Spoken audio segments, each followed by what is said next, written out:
બહેને મરજી વિરુદ્ધ લગ્ન કર્યા હોવાની દાજ રાખી હત્યા કરનાર 2 ઈસમોને ન્યાયમૂર્તિએ આજીવન કેદની સજાનું ફરમાન કર્યું। હિતેશભાઈ સનતભાઈ બારૈયાએ ટીનાબેન સાથે લગ્ન કર્યા હોવાની દાજ રાખી હિતેશભાઈ ઉર્ફે જાગો દોલતભાઈ ચૌહાણ અને કેવલભાઈ અરેશભાઈ ચૌહાણ સહિતના સગીરોએ 2015માં સનતભાઈ બારૈયા, સતીશભાઈ બારૈયા અને હિતેશભાઈ બારૈયા ઉપર હુમલો કર્યો હતો, જેમાં સનતભાઈ બારૈયાનું સારવાર દરમિયાન મોત નીપજ્યું હતું, જેનો કેસ એડિશનલ સેશન્સ કોર્ટના ન્યાયમૂર્તિ સમક્ષ ચાલતા સરકારી વકીલની દલીલને ધ્યાન રાખી બંને આરોપીઓને કસૂરવાર ઠેરવી ન્યાયમૂર્તિએ આજીવન કેદની સજાનું ફરમાન કર્યું હતું।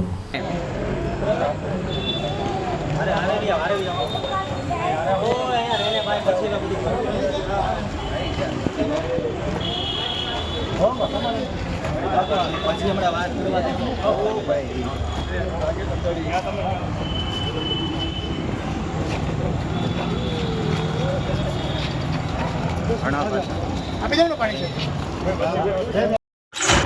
પાણી આપી દો ઢંગા લઈ ઓકે મને કોઈ ઓલી હારી આપી હા આપી દો